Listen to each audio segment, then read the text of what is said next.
আরে দাদু দাদু পড়ে গিয়ে হাত ভেঙে গেছে, হাসপাতালে নিয়ে যেতে হবে। কি বলছিস তুই? হ্যাঁ, বাড়ি চলো বাড়ি চলো। বাড়ি যাবে মানে কি? কি মুশকিল, কত কষ্ট করে অ্যাপয়েন্টমেন্টটা পাওয়া গেছে জানো? আজকে যদি ক্যান্সেল করি তাহলে আবার কবে পাবো ঠিক নেই। তার থেকে বড় এবিসি একটু গাড়ি চাবি নে, তুই বাড়ি চলে যা। দাদার কি হইব? কত করে কইছিলাম দাদা অত লাফালাফি কইরো না, বুড়া বয়সে আর ভাবলে তো জোড়া লাগবো না। দাদা দিদি আসছে, এটা ডাক্তারখানা, এখানে দাঁড়িয়ে দাঁড়িয়ে কাঁদতে হবে? তার থেকে বরং তুমি বাড়ি যাও, গিয়ে দেখো, নিজের চোখে দেখো দাদার ওই দুটো হাড় জোড়া লাগলো কিনা। কিন্তু কৃষ্ণের কি হইব? কৃষ্ণের তো দেখাইতে হইব। ঠিক আছে আমি আছি তো। পাল্টি না মানে দিদিমণি, তুমি পাল্টি খাচ্ছ কেন? তোমার কাছে কে আগে, দাদা না এই ঘটি বাড়ির মেয়ে? কেন তো অঙ্গ বাড়িয়ে ও পরে হবে, আগে চলো দাদা। কাম কাম। দুঃখ। এই যে কি গো তুমি, হ্যাঁ আরেকটু হলে প্ল্যানটা পুরো কিচিয়ে দিচ্ছিলে। প্ল্যান? আগে হ্যাঁ প্ল্যান, চলো তো এখান থেকে। আরে তুমি কাকে দিয়ে ফোন করালে বিরসাকে? হ্যাঁ মহারানী, আমার সব জায়গায় লোক সেট করা আছে। তোমায় বলেছিলাম না বাঁচাবো, দেখেছো তো ঠিক বাঁচিয়ে নিলাম। হ্যাঁ আমার উপর একটু ভরসা করতে শেখো, বুঝলে? ভরসা। বাবা, কিছু মিথ্যে কথা বলতে পারো বটে তুমি। আজকে তো মিথ্যে কথা বলে দাদুর হাত ভাঙলে, দিদিমণির কান্না সেটা আবার থামলে হয়। দূর চিন্তা করছো কেন? ও বাড়ি গেলেই থেমে যাবে। কিন্তু অর্জুন যদি, কি আবার? কিন্তু আমরা যদি ধরা পড়ে যাই, আরে আমরা তো ডাক্তারের রিপোর্টটাও দেখাতে পারবো না। আরে বাবা, প্রয়োজন পড়লে সেটাও জোগাড় হয়ে যাবে। এখানে চিন্তা করো না তো, কাজের কথা বলো। তুমি আমার প্রস্তাবে রাজি তো? একেবারেই নয়, আমি এত মিথ্যে কথা বলতে পারবো না। তোমার না যত সব উল্টো পাল্টা চিন্তা। যদি আমরা ধরা পড়ে যাই তাহলে কি শাস্তি হবে একবার ভাবো তো। আরে বাবা, পরের কথা পরে ভাবা যাবে, এখন ছাড়ো তো। আর বাই দ্য ওয়ে, তার মধ্যে তো আমাদের কাজ হয়ে যাবে।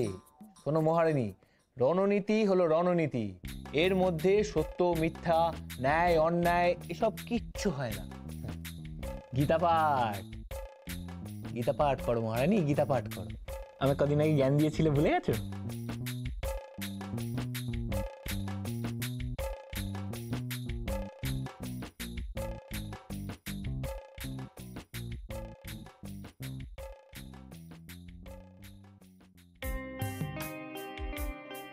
মহারানী দেখো, তোমার এরকম ফুস হয়ে যেতে দেখলে না ভালো লাগে না। তুমি তো সবসময় ওই রাগী ওই মূর্তিটা থাকলে তবে না ভালো লাগে। সেই ঝাঁসির রানীর মতো থাকতে হবে, জানো তো? এই মহিষাসুর মর্দিনীর মতো চোখ থেকে আগুন ঠিকরে ঠিকরে বেরোবে, তবে না তুমি আমার মহারানী ভিক্টোরিয়া। কি বললে? তোমার মহারানী ভিক্টোরিয়া মানে? আলবত আমার মহারানী ভিক্টোরিয়া। এ কি গো, হ্যাঁ ভেবে দেখো, আমি ছাড়া আরো সাহস আছে তোমার মহারানী ভিক্টোরিয়া বলে ডাকার? না। হ্যাঁ,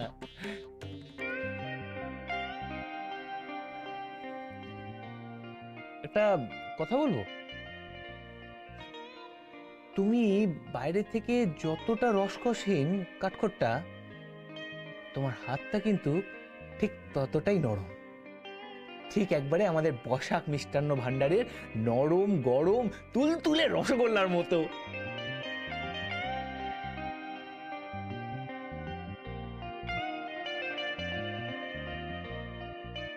দাদা খুব ব্যথা করতেছে, পড়া গেলে কেমনি? দাদা, ও দাদা কোন দিকের হাড় ভাঙছে দাদা? ব্যাপার খান কি তোর? হ্যাঁ, এগুলো নিয়ে তো ডাক্তারখানা গেলি, এখান থেকে মাথার ব্যায়ামও বাতায় নিয়ে আলি নাকি? হ্যাঁ, কি হলি রে? হ্যাঁ কি হলি? এরকম করে কি যাবে তুই? হ্যাঁ, তোমার কোন হাতটা ভেঙেছে আমায় বলো। আমার হাত ভাঙছে? কোন হাত ভাঙছে আমি তো নিজেই জানি না। বাবুদা, আমার হাত ভাঙছে, আমার হাত ভাঙছে। কোন হাত ভাঙছে? কোন হাত ভাঙছে? আরে আরে কাদিমু ফোন, হ্যাঁ ফোন, আমার হাত ভাঙছে। আরে হাত ভাঙছে, আমার হাত ভাঙছে। ফোন ফোন এসেছিল তো। ফোন আসছিল? কিটা করছিল ফোন? কিটা ফোন করছিল? এটা আমি জানি না। হ্যাঁ রমজাদা জানো না? তুই জানিস না? তুই জানিস না তোকে কে ফোন করেছিল?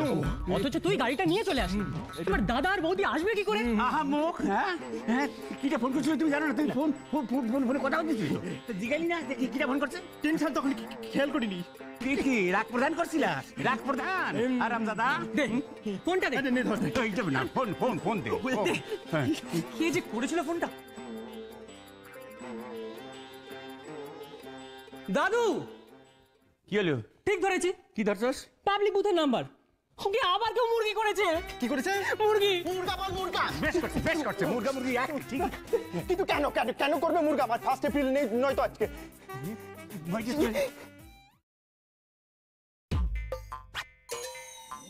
ভেবলি হে ভেবলি, আমার মনের মধ্যে তো একটা খটকা লাগে। তবু ডাক্তারখানা থেকে খেদায় দিল। এইটা শত্রুপক্ষের কোনো ষড়যন্ত্র না তো?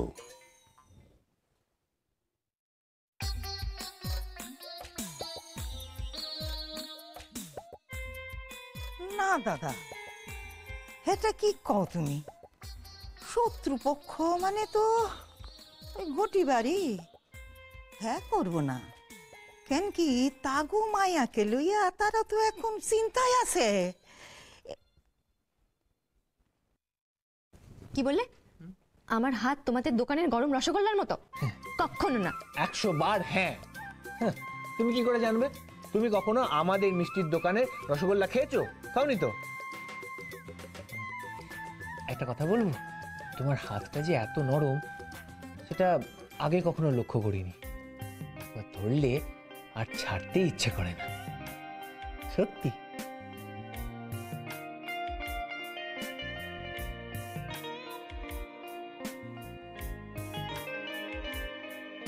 আমার প্রস্তাবে রাজি তো?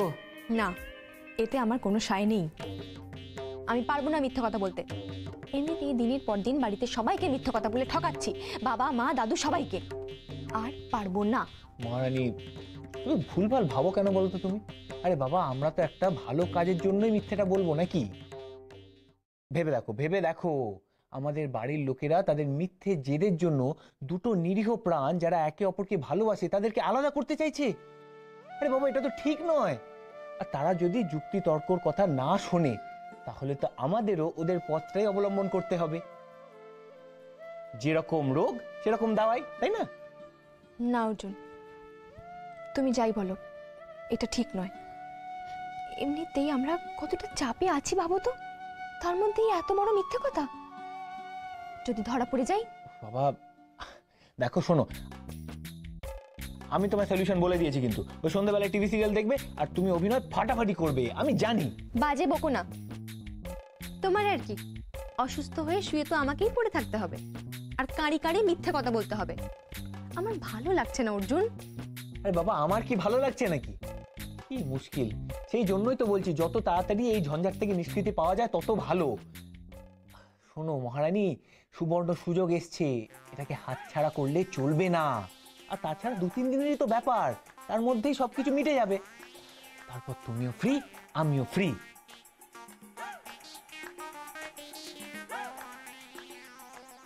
মহারানী ভিক্টোরিয়া, তুমি আমার প্রস্তাবে রাজি হচ্ছ না কেন বলো তো?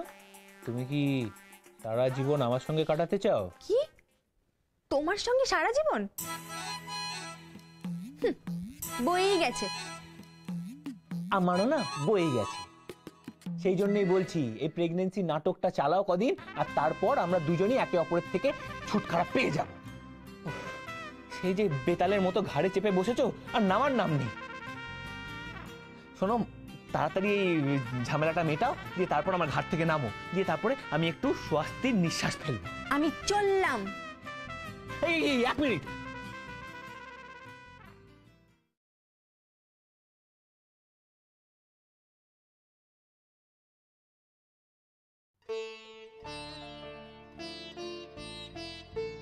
কৃষ্ণা, কি হলো?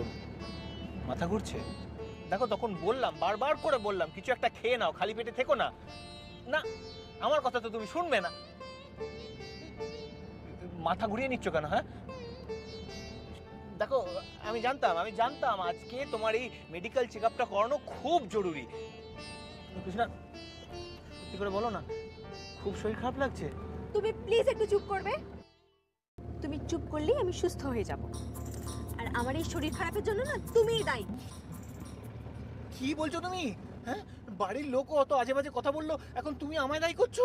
কি যাতা বলছো? হ্যাঁ, মুখে যা আসছে তাই বলছো। চাপ বাবা, তুমি তো বললে যে সবকিছুর জন্য আমি দায়ী। আর একটাও যদি বাড়াবাড়ি করো না, আমি ট্যাক্সি থেকে নেমে যাব। না না, মাথা ঠান্ডা করো কৃষ্ণা, মাথা ঠান্ডা করো।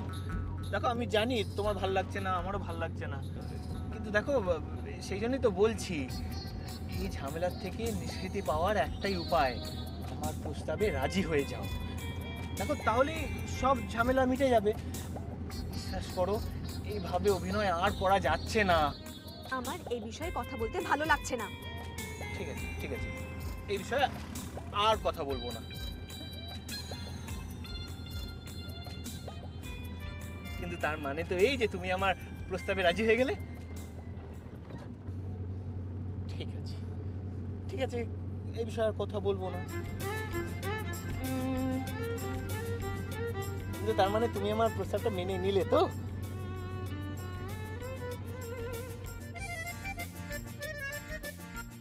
বাবা, আপনি আমার একটা কথা শুনুন, ওই সবকিছু ভুলে আত্মীয় স্বজন ডেকে একটা সামাজিক অনুষ্ঠান করুন। অসম্ভব। আজ যদি তোমরা অর্জুন কৃষ্ণার বিয়ে মেনে নাও, কাল তো পার্থ পলা এদের বিয়ে মেনে নিতে হবে। আরে রাখতে এখন পলার কথা, সবচেয়ে বড় সমস্যা এখন এই অর্জুন কৃষ্ণার এই ব্যাপারটা। তোমরা থামবে? শোনো, তুমি ওই ওদের বাড়ি যাও, ওদের বাড়ি গিয়ে ভব ঠাকুরপোর সঙ্গে কথা বলে ওদের ওই বউ ভাতের অনুষ্ঠানটা যাতে তাড়াতাড়ি করা হয় সেটার ব্যবস্থা করো। মা, এই নাও তোমাদের বাড়ির বউকে অক্ষত অবস্থায় ফেরত দিয়ে গেলাম। কোথায় ছিলি এতক্ষণ? বাইরে বেরোলে আর ঘরের কথা মনে থাকে না? না মা, ওকে শুধু শুধু বকছো কেন? ডাক্তারের চেম্বারে ভীষণ ভিড় ছিল। দাদু দাদু কেমন আছো গো? হাত ঠিক আছে? প্লাস্টার করেনি? হ্যাঁ করছিল, এখন খুলে ফেলেছি। এত তাড়াতাড়ি? হ্যাঁ। কি আরে নাই একদম। আরে দাদা, দাদুর কিচ্ছু হয়নি রে, হাত টাত কিচ্ছু ভাঙেনি, সব ঠিক আছে। চোরদাকে আবার যেন কেউ টুপি পরিয়েছে। ছোটদাকে? কোথায় রে? ওই তো বিশা। ও বিশা, মুখ লুকিয়ে বসে আছো কেন? সরাইলো ইডিয়েট। হ্যাঁ, তোকে কেউ টুপি পরিয়েছে নাকি বসে থাকতে থাকতে হেজিয়ে গেছিলিস বলে এরকম একটা বাজে অজুহাত দিয়ে পালিয়ে এলি? ছি ছি ছি ছি, এত পাষণ্ড হয়ে গেছিস তুই? দাদু জানো তোমার নামে মিথ্যে কথা বলছে। দাদা অনেক মার খেয়েছি, আর মার খাওয়াস না। তাহলে খাবিটা কি? খিরমন খিরমন খাও না। এই সব দেখি মেলা ফ্যাস ফ্যাস করুস না। আগে কত ডাক্তার নিয়ে কি কইলো? বলেছে সব ঠিক আছে। কি ঠিক আছে এটা তো কবি? হ্যাঁ দিদিমণি, আমার লজ্জা করে না নাকি? দেখো লজ্জা পাইতাছে। কি বললো? কইব? কো বলেছে যে কৃষ্ণা মা হওয়ার জন্য একদম ফিট।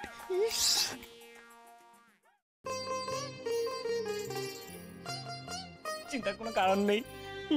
দাদা তুই কি রসিক রে।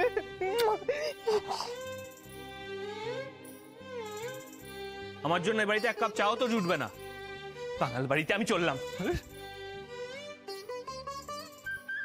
কৃষ্ণা সাবধানে থেকো কেমন? যদি কোনো দরকার হয় আমায় ফোন করো। আমি চলি, টাটা। নাতিটা এত নির্লজ্জ হয়ে গেল? হ্যাঁ,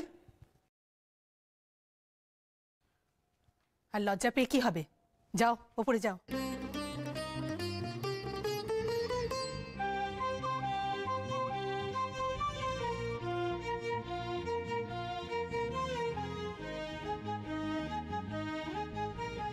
বুঝলি? ও দাদা, তাহলে এই সুখবরটা কনফার্ম? তাই তো মনে হইতাছে।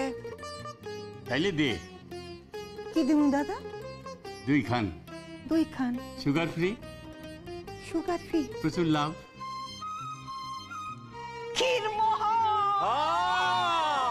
খাইয়া দেহি।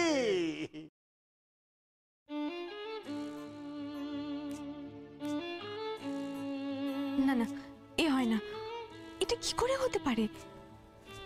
আমি এমন মিথ্যে কথা বলতে পারবো না। আমি মা হতে চলেছি এটা বলা মানে তো, আমি বরং অর্জুনকে ফোন করে বলে দিই।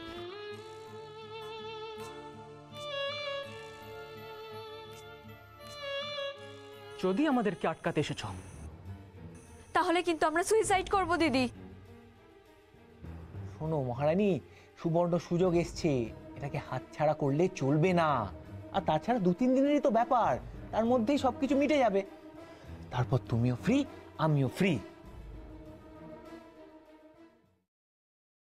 কি করব আমি, কি করব? বলা পার্থ, না না, ওদের জীবনটা এভাবে নষ্ট হতে দিতে পারি না আমি। আমাদের তো আসল উদ্দেশ্যই ওদের এক করা। হয়তো অর্জুনের কথাই ঠিক, একটা মিথ্যের সঙ্গে না হয় আরেকটা মিথ্যে যোগ হবে। আর ব্যাপারটা যদি 2-3 দিনের মামলা হয়, তাহলে এই মিথ্যেই সই। ভব আছিস? আরে আয় আয় আয় আয়, তোরা না এলে আমরাই তো যাইতাম। হ্যাঁ বয় বয় বয়, এইসব আলোচনা তো খাড়ায় খাড়ায় হয় না, সময় লাগবো। বয় আয় বয়। হ্যাঁ, বলছিলাম যে কৃষ্ণা আর অর্জুন এরা দুটিতে মিলে যে কাণ্ডখানা ঘটিয়ে বসেছে, বল এখন তাহলে কি করা যায়? কি জ্বালা বলতো পরিদা, ছোড়া ছুরি দুটো কি ফাঁপড়ে ফেলেছে আমাদের। ও এখন তো একটাই উপায় আছে, তাগো বিয়া আমগো মাইনা নিতে লাগবে। ও এছাড়া তো কোনো উপায়ও নাই, মানে নিতেই লাগবো, কিন্তু মানুষের সামনে মুখ দেখন যাবে না। অগত্যা, তবে একটা কথা বলি ভব, এই বিয়েতে মন থেকে আমাদের কোনো মত নেই, আমরা অখুশি। আমরাও হ্যাঁ, পরে যদি এইসব নিয়ে কোনো অশান্তি হয় তাহলে আমরাও কেউ দায়ী থাকবো না। না না, মাথা খারাপ নেই, ওদের দায় ওরাই নেবে। আমার তো ইচ্ছে করছে মাঝে মাঝে ঘাট ধাক্কা দিয়ে দুটোকে বাড়ি থেকে বার করে দিই, তোর বুঝতে পারবে কত ধানে কত চাপ। তাই না, তাই প্রেম করে বিয়ে করে শখ পেটেনি, এখন আবার বাবা মা হতে চলে। আর তাছাড়া তোর ছেলের কোনো যোগ্যতা আছে আমার মেয়ের ভার নেবার? এই বোঝাই, অপমান করবি না, মুখ সামলে কথা বলি বলে দিচ্ছি। আবার তুই বাড়াবাড়ি শুরু করেছিস। কি ব্যাপার রে? হ্যাঁ, তোর মেয়ের মতো 1000টা মেয়ের দায়িত্ব আমার ছেলে নিতে পারে। আমার ছেলের নাম হচ্ছে অর্জুন বসাক। ওই জন্যই তো ভয়, তোদের টাইটেলটা বসাক, যে কোনো সময় লোককে পথে বসিয়ে দিতে পারে। এই খবরদার, মুখ সামলে কথা বলবি। আমি কি তাহলে তো পুলিশে রিপোর্ট করতে হয় রে। কেন? 1000টা মেয়ে মানে বহু বিবাহ বেআইনি, এটা জানিস না তুই? অশিক্ষিত কোথাকার। আমার পোলারে অশিক্ষিত কো, এই আলোচনা কিন্তু ঘুরে যাবে অন্যদিকে। হ্যাঁ, তোমরা কি করতাছো কি? আইছিলে তো সালিশি করতে, এখন ঝগড়া কন্দল করো কেন? ঠিক আছে, ঝগড়া এখন শিখে তোলা থাক। হ্যাঁ তাই থাক। এই দুই পরিবারের মুখ কি করে রক্ষা করা যায় এইটা ভাবা দরকার। ইয়ারও কি করছ তুই? সেই ভালো, তবে তোর বৌঠান বলছিলেন কি কইতেছেন? যে পাড়ার লোকদের নিমন্ত্রণ করে খাইয়ে দিয়ে ওদের বিয়েটা সামাজিকভাবে স্বীকার করে নিতে। বাহ, এই তো উত্তম প্রস্তাব। হ্যাঁ, বেবলি, এই প্রস্তাবে তোর সায় আছে তো? হ হ্যাঁ আছে, মানে নিলি তুই? মাইনা নিলাম। ঠিক আছে। কিরে, তোর কি মত? মাইনা নিলি? ঠিক আছে, সবাই যখন বলছে তাই হবে। কিন্তু আমার একটা কথা আছে, এই অনুষ্ঠানটা আমাদের বাড়িতে হবে, কারণ আমরা বরপক্ষ। না না, তা কি করে হবে? বিয়ে হবে আমাদের বাড়িতে। শোন, তোর ছেলে এখন আমাদের সম্পত্তি, আমরাই এখন পাত্রপক্ষ। এই তোর কি মাথা খারাপ হয়ে গেছে, পাগল হয়ে গেছিস? হ্যাঁ, নিজের মেয়েকে সারা জীবন নিজের বাড়িতে রেখে দিবি, আর আমার ছেলে ঘর জামাই হয়ে থাকবে? হতে পারে তুই জ্যোতিষী নয়, আমিও জ্যোতিষী এই বাজে কথা বলিস না, চুপ কর। চুপ চুপ, সামনে এত বড় একটা প্রবলেম, এই যে মাথা না ঘামাই ঝগড়াঝাটি করতে শুরু করতেছে। আমার মনে হয় এগো দুজনে টাকা দরকার, এদের তো কিছু সে থাকতে পারে। হ্যাঁ, তুই কি কর? হ্যাঁ, সেই ভালো, সেই ভালো। তারপরে না এর রায় শোনানো যাবে। তাহলে ডাকো অর্জুন আর কৃষ্ণাকে, ডাকো।